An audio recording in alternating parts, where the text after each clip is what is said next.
Bonjour peuple de Dieu, c'est le pasteur Jérémie, aussi connu sous le nom de pasteur Loïc. Nous voulons écouter la parole de Dieu pour la semaine, mais avant tout, nous voulons commencer par une parole de prière. Alors en signe de révérence à notre Père Céleste, notre Dieu, baissons nos têtes et prions ensemble.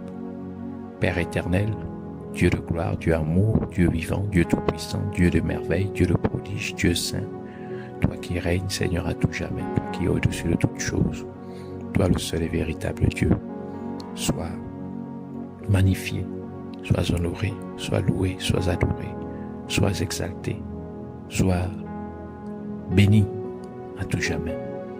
Merci pour ces moments. Merci pour, Seigneur, nous donnons encore une nouvelle opportunité de nous recueillir dans ta présence. Nous venons nous humilier au devant de toi, implorant ta compassion, ta miséricorde, afin que tu puisses encore, Seigneur, pardonner de tout ce que nous avons fait qui ne t'a pas glorifié, et que tu nous sanctifies, Seigneur, par ton sang et par ta parole, que tu nous amènes, Seigneur, à pouvoir encore être remplis de ta présence, que tu puisses nous équiper, Seigneur, par ta parole, par ta révélation, par la connaissance approfondie, Seigneur, de tes mystères, au nom de Jésus-Christ. Nous venons nous opposer à tous ceux qui se lèvent contre ta parole, contre la connaissance de la vérité, qui soient liés, chassés, renvoyés dans les groupes d'enfer, une fois pour toutes, au nom de Jésus-Christ. Et nous voulons proclamer que Jésus-Christ est Seigneur, la gloire de Dieu le Père. Nous remettons toutes choses en ses lieux, nous et tout autour de nous, Seigneur, en tes mains, que tout soit sous ton contrôle, au nom de Jésus-Christ. Béni sois-tu. Au nom de Jésus, nous avons ainsi prié. Amen. Alors, aujourd'hui, nous voulons parler de la hache ou la cognée perdue. La hache ou la cognée perdue. Nous allons prendre notre lecture dans le livre de 2 Rois, chapitre 6, versets 1 à 7. Alors, nous lisons la parole de Dieu dans le livre de 2 Rois, chapitre 6, versets 1 à 7, au nom de Jésus-Christ. Or, les fils des prophètes dirent à Élisée, « Voici maintenant le lieu où nous sommes assis devant toi est trop étroit pour nous.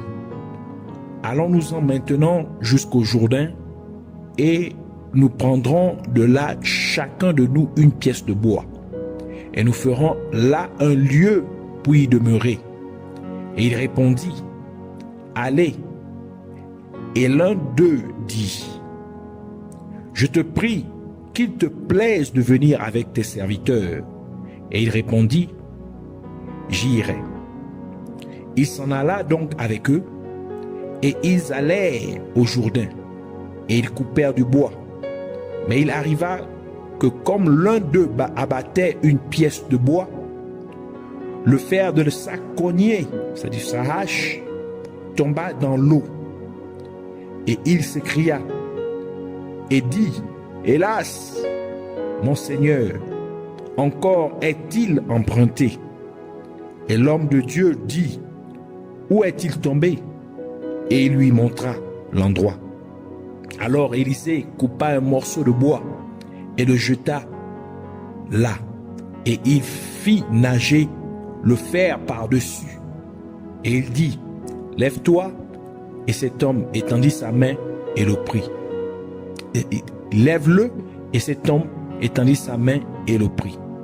Que le Seigneur bénisse sa parole, qu'elle vienne pleine de grâce, de révélation, de sagesse, de vie et de bénédiction au nom de Jésus-Christ.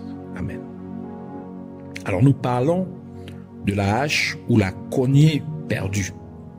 La hache ou la cognée perdue. Il y a des choses dans la vie que l'on ne peut se permettre de perdre et d'autres dont nous ne pouvons pas il y a des choses dans la vie que l'on peut se permettre de perdre et d'autres que nous ne pouvons pas. Car notre réussite dans la vie en dépend. Job a perdu tout ce qu'il avait sauf sa femme et sa foi en Dieu. Et pourtant, il put continuer à accomplir son but dans la vie parce qu'il garda précieusement sa foi, c'est-à-dire sa confiance en Dieu. Job chapitre 1, verset 22 qui dit « En tout cela, c'est après que Satan ait détruit ce que Job avait, incluant ses enfants, en tout cela, Job ne pécha pas et n'attribua rien de scandaleux à Dieu. » Élie, le souverain sacrificateur, perdit la vue, qui était une représentation de la vision du peuple d'Israël à ce moment-là. Et en conséquence, aucune parole de Dieu ne fut entendue en ce temps-là, ni aucune vision ouverte. Et par conséquent, le peuple fut dans le noir. 1 Samuel chapitre 3 verset 1 à 3 qui dit « Le jeune Samuel était au service de l'Éternel auprès d'Élie. » Élie le sacrificateur souverain. La parole de l'Éternel était rare en ce temps-là. Les visions n'étaient point fréquentes. En ce temps-là, en ce même temps, Élie était couché à sa place. Ses yeux commençaient à s'affaiblir. Il ne pouvait plus voir. La lampe de Dieu n'était pas encore éteinte. Et Samuel était couché dans le temple et l'Éternel, de l'Éternel où était l'arche de Dieu. Proverbe chapitre 29 verset 18 qui ajoute « Quand il n'y a point de vision, le peuple est sans frein. » C'est-à-dire, il n'a pas de restriction. Il fait ce qu'il veut. Et d'autres versions disent « Il périt. » Heureux celui qui observe la loi. Ainsi, du fait qu'il n'y avait pas de révélation de la parole de Dieu, les gens vivaient d'une manière qui était contraire aux voies de Dieu. C'est-à-dire que les gens vivaient dans le péché. C'est pourquoi l'arche de l'alliance fut prise par les Philistins après qu'ils eurent vaincu le peuple d'Israël au temps d'Élie, le souverain sacrificateur. 1 Samuel chapitre 4 verset chapitre 4 à 7. C'est pour confirmer à nouveau qu'il y a des choses dans la vie que vous ne pouvez pas vous permettre de perdre. Alors nous voulons ici maintenant parler de construire un endroit plus grand, ce que les fils de prophètes voulaient faire. Alors que les fils de prophètes se rendirent compte que leur endroit où ils logeaient avec leur chef et mentor Élisée, le prophète Élisée, était devenu trop petit pour eux. Ils décidèrent de construire un endroit plus grand avec la permission d'Élisée.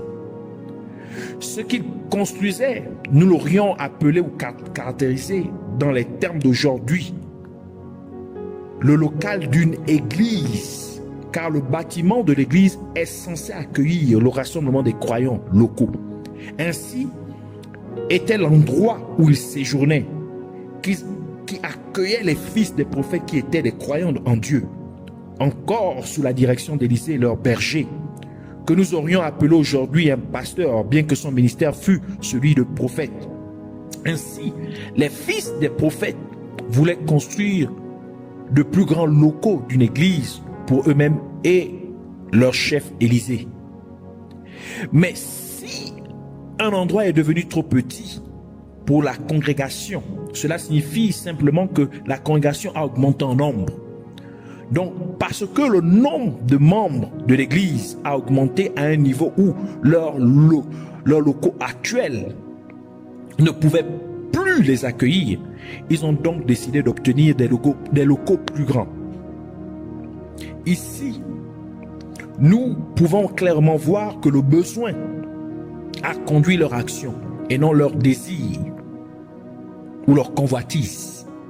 Car Dieu répond à vos besoins et non à vos désirs ou convoitises ou envies. Comme le dit la parole de Dieu dans Philippiens chapitre 4 verset 19 qui dit ceci: mon Dieu pourvoira à tous vos besoins selon sa richesse avec gloire en Christ Jésus.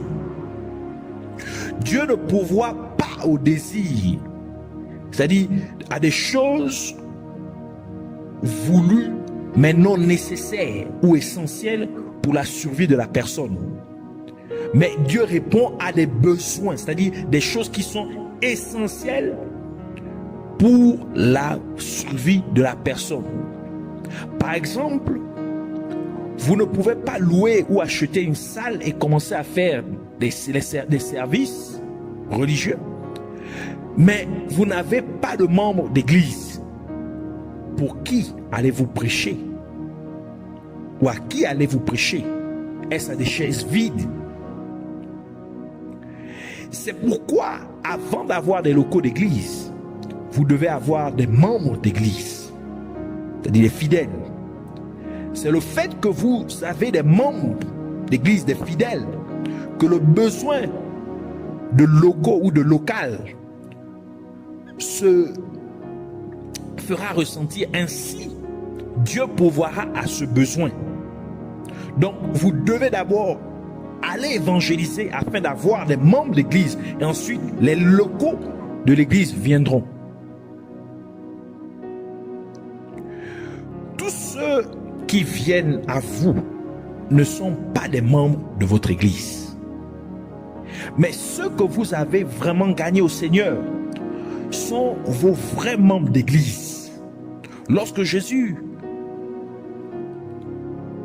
eut à lancer des vérités plus dures, plus difficiles à accepter aux disciples, beaucoup d'entre eux sont partis ou l'ont laissé. Mais seuls ceux qu'il avait gagnés ou qui ont été plantés par Dieu à son attention restèrent avec lui. Pas ceux qui sont venus de leur propre volonté. Jean chapitre 6 verset 65 à 67 qui dit: et il disait, c'est pourquoi je vous ai dit que nul ne peut venir à moi si cela ne lui est donné par le Père, c'est-à-dire Dieu le Père. Dès lors, plusieurs de ses disciples se retirèrent en arrière et cessèrent d'aller avec lui. Jésus dit donc aux 12, c'est-à-dire aux apôtres, aux 12 apôtres: et vous, ne voulez-vous pas aussi vous en aller? Jean chapitre 15 verset 16 qui dit: ce n'est pas vous qui m'avez choisi, mais moi. Je vous ai choisi et je vous ai établi afin que vous alliez, que vous portiez du fruit et que votre fruit demeure, pour que tout ce que vous demanderez au Père en mon nom, il vous le donne. Alors nous voulons maintenant adresser le ministère de la hache ou de la cognée. Jean le Baptiste est le dernier prophète de l'Ancien Testament. Car la Bible dit dans Matthieu chapitre 11 verset 13, car tous les prophètes et la loi ont prophétisé jusqu'à Jean. Ici il parle de Jean le Baptiste. Mais Jean le Baptiste ou Jean-Baptiste voit une hache, c'est-à-dire une cognée posée à la racine des arbres, et dit que tout arbre qui ne porte pas de bons fruits est coupé. Donc le rôle prophétique de la hache, c'est-à-dire la cognée, est d'abattre tout arbre qui ne porte pas de bons fruits. Matthieu chapitre 3 verset 10 qui dit: déjà la cognée, c'est-à-dire la hache, est mise à la racine des arbres. Tout arbre donc qui ne produit pas de bons fruits est coupé et jeté au feu. Mais le fruit dont parle Jean le Baptiste ou Jean-Baptiste est un fruit issu d'une véritable repentance. Ainsi, la parole de Dieu dit dans Matthieu chapitre 3 verset 7 à 8 qui dit: comme ils voyaient venir au baptême beaucoup de pharisiens et de sadducéens, ils leur dirent, ici c'est Jean le Baptiste qui parle: race de vipères, qui vous a appris à fuir la colère à venir? Produisez donc du fruit digne de la repentance.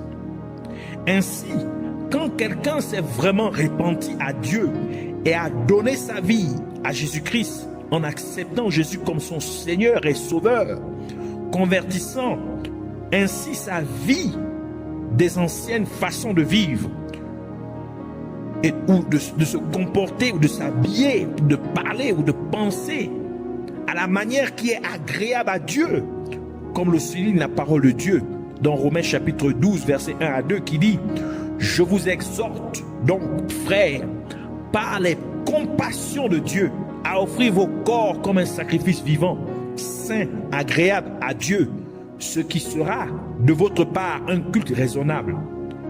Ne vous conformez pas au monde présent, mais soyez transformés par le renouvellement de l'intelligence, afin que vous discerniez quelle est la volonté de Dieu, ce qui est bon, agréable et parfait.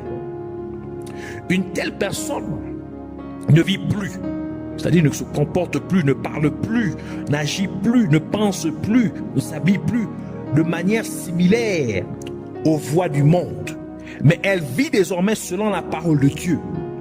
Ainsi, une telle personne qui a fait ce qui précède sincèrement, c'est-à-dire qui a changé ses voies, produirait un fruit qui a les goûts suivants. Galates chapitre 5, verset 22 à 23, qui dit: mais le fruit de l'esprit, ici on parle du Saint-Esprit, c'est l'amour, la joie, la paix, la patience, la bonté, la bénignité, la fidélité, la douceur, la tempérance. La loi n'est point contre ces choses. Les fils des prophètes, sous la direction d'Élisée, sont allés construire une plus grande place, c'est-à-dire une plus grande église, pour eux-mêmes et pour leur leader Élisée. Mais ils ont commencé par utiliser des haches, c'est-à-dire des cognets, pour couper les arbres. C'est un acte prophétique pour dire qu'une église est commencée ou est fondée avec le ministère de la hache ou de la cognée, qui est le ministère de la repentance. Le but prophétique de la hache ou de la cognée est d'être utilisé pour faire de l'espace en supprimant les mauvaises choses qui occupaient l'espace inutilement. Ainsi, la hache est utilisée pour faire de la place pour les choses qui sont nécessaires, c'est-à-dire des choses qui sont essentielles. Luc chapitre 13, verset 6 à 9 qui dit, c'est Jésus qui parle, et il leur dit aussi cette similitude. Un homme avait un figuier planté dans sa vigne, et il y vint chercher du fruit, et n'y en trouva point. Et il dit au vigneron: voici, il y a déjà 3 ans que je viens chercher du fruit à ce figuier, et je n'y en trouve point. Coupe-le. Pourquoi occupe-t-il la terre inutilement? Le vigneron lui répondit: Seigneur, laisse-le encore cette année, jusqu'à ce que je l'ai déchaussé et que j'y ai mis du fumier. S'il porte du fruit, à la bonne heure. Sinon, tu le couperas ci-après. Donc, les prophètes allèrent couper des poutres, c'est-à-dire déconnecter les troncs de leurs racines respectives ou du sol dans lequel ils étaient enracinés, et ils les utiliseraient pour construire leur nouveau lieu ou église, la nouvelle église, ce qui est un acte prophétique pour dire qu'une véritable église locale est composée de personnes qui ont été déracinées de leur mode de vie mondain, étant véritablement convertis pour former le corps du Christ. Éphésiens chapitre 4, verset 11 à 25.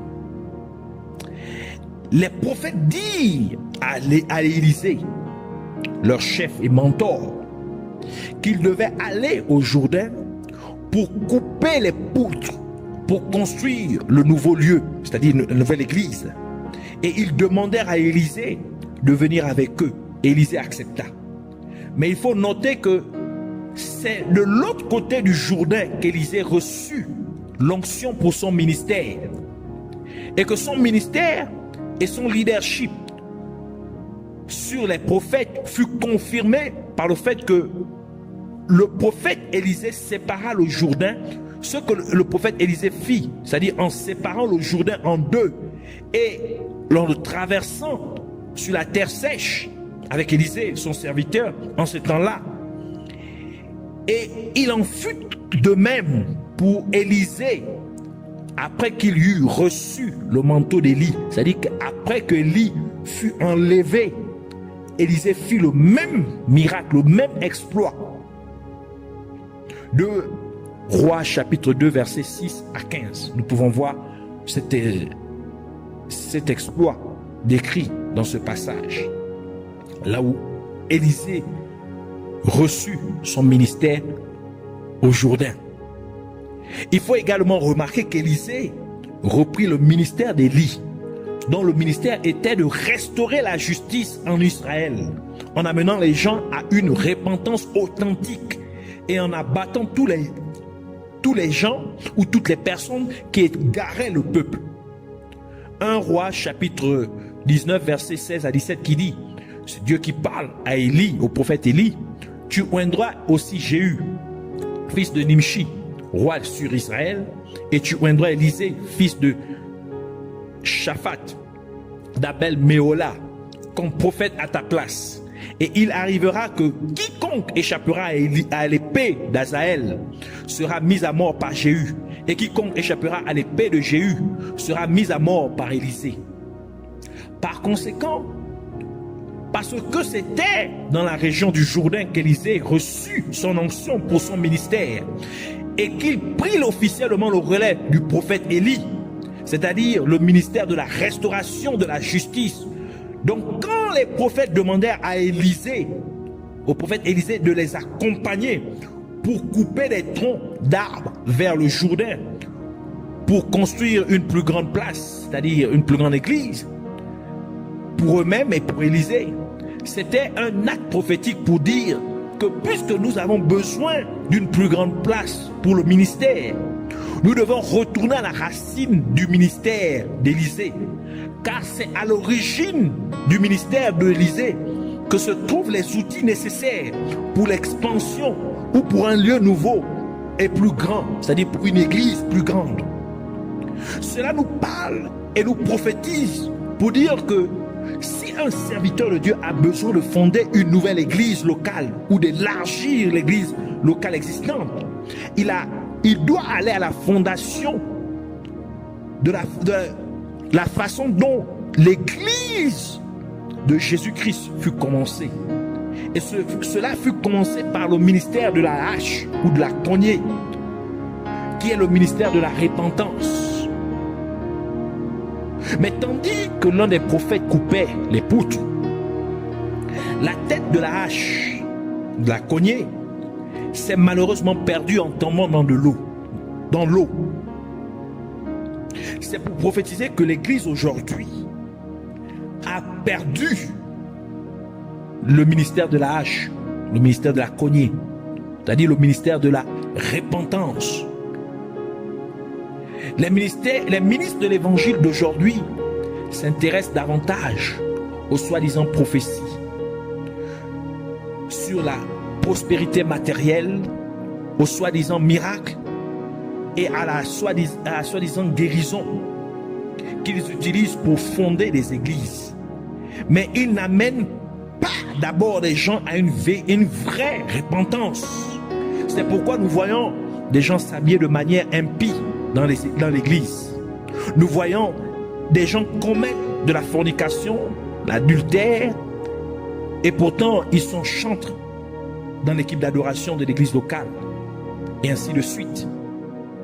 Et cela se traduit par une fausse manifestation du soi-disant esprit de Dieu. Mais ce n'est pas le véritable esprit de Dieu, car l'esprit de Dieu est saint, d'où il est appelé le Saint-Esprit. C'est pourquoi Dieu nous a appelés à être saints comme lui-même l'est. Et c'est pourquoi la parole de Dieu nous dit que Satan se déguise en ange de lumière. 2 Corinthiens chapitre 11 verset 14 qui dit: ce n'est pas étonnant car Satan lui-même se déguise en ange de lumière. 1 Pierre chapitre 1 verset 15 à 16 qui dit: mais de même que celui qui vous a appelé est saint, vous aussi devenez saints dans toute votre conduite, puisqu'il est écrit: vous serez saints car je suis saint. En effet, Le Saint-Esprit se manifeste dans et à travers les personnes qui vivent dans la sainteté.